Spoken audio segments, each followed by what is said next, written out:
दोस्तों, सबको नमस्कार, जोहार, आदाब, सत श्री अकाल। अंतोगतवा षड्यंत्र पर विजय पाकर हम लोग पुनः राज्य के विकास के स्टीयरिंग को अपने हाथ में लिया है और बहुत सारे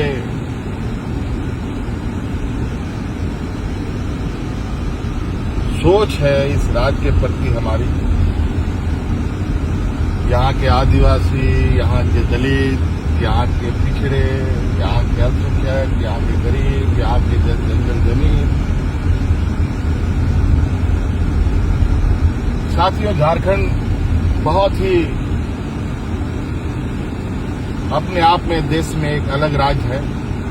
एक ऐसा राज्य जहां कहने को तो इस राज्य को लोग सोने की चिड़िया कहते हैं, लेकिन बहुत तकलीफ और दुख के साथ कहना पड़ता है कि आज के दिन में भी इस राज्य के लोग 2 वक्त के अनाज के लिए संघर्ष करते हैं, पलायन करते हैं।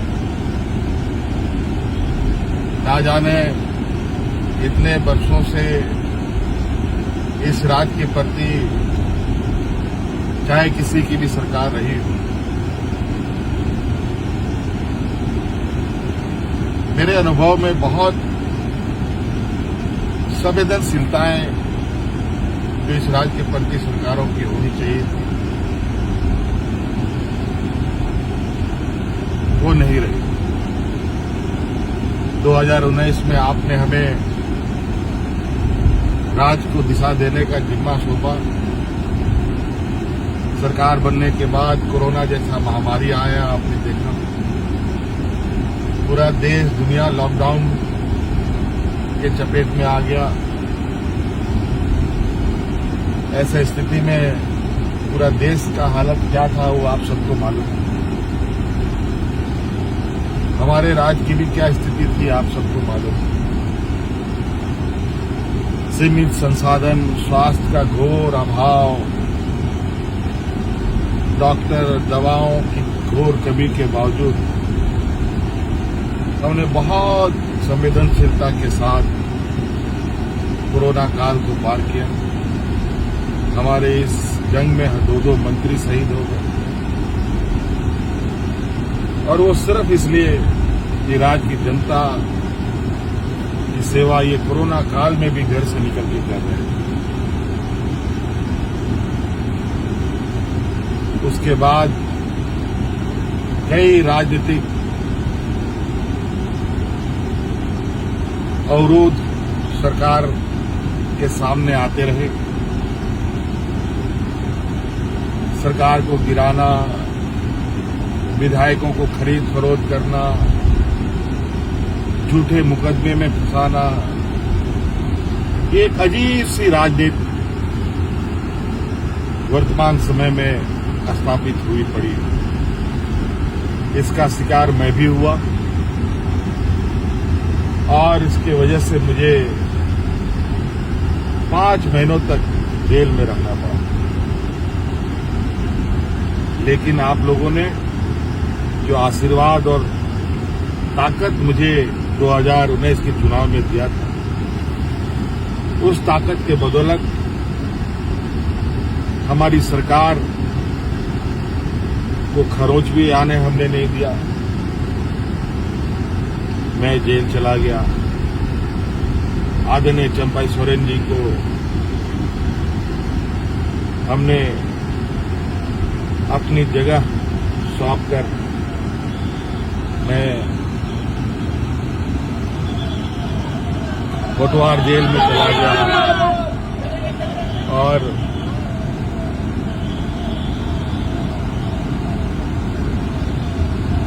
पांच महीने के बाद न्यायालय के आदेश के फलस्वरूप मैं बाहर आ पाया। आज मैं फिर से इस राज्य की दिशा को देने के लिए जो मैंने 2019 में ही संकल्प लिया था, उसको पूरा करने के लिए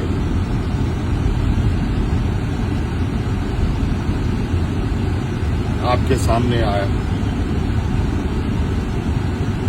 साथियों,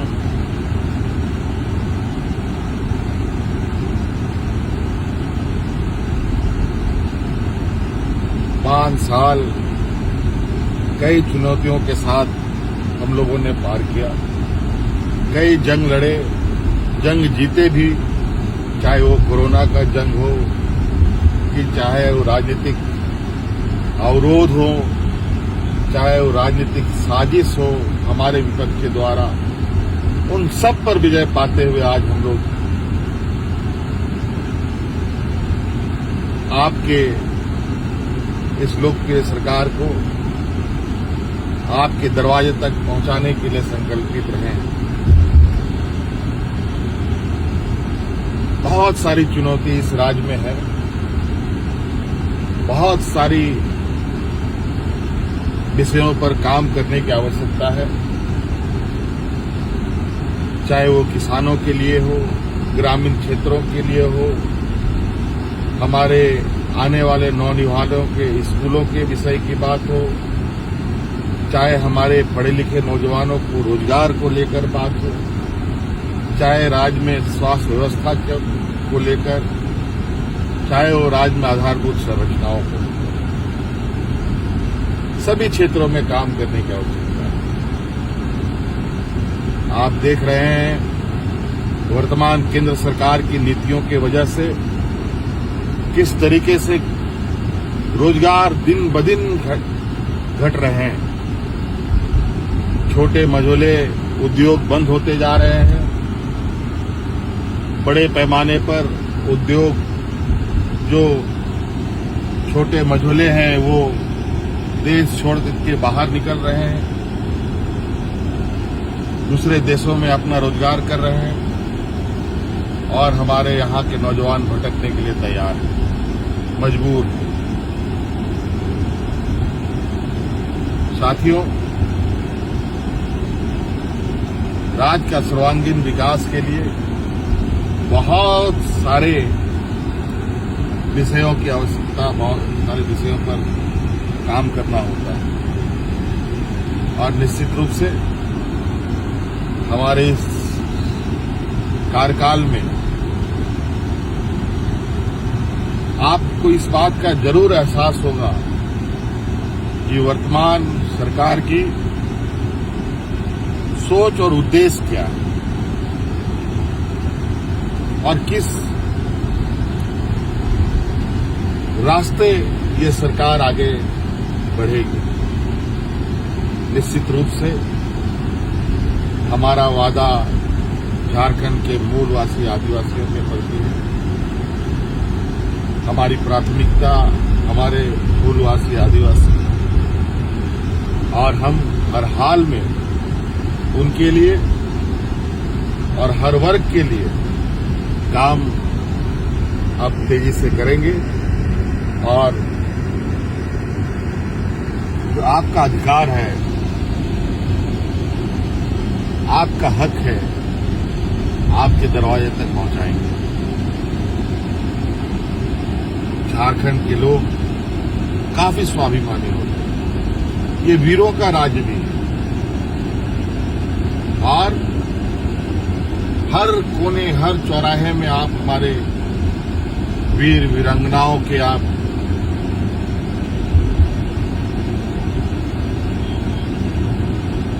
बड़े बड़े आदमकद के मूर्तियां आपको देखने को मिलेंगी, जहां हम हर साल हर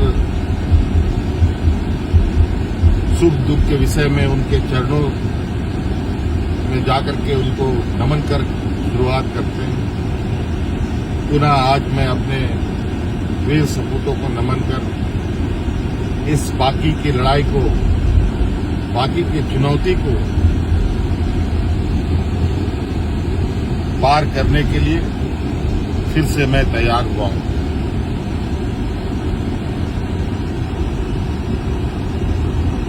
हमें बहुत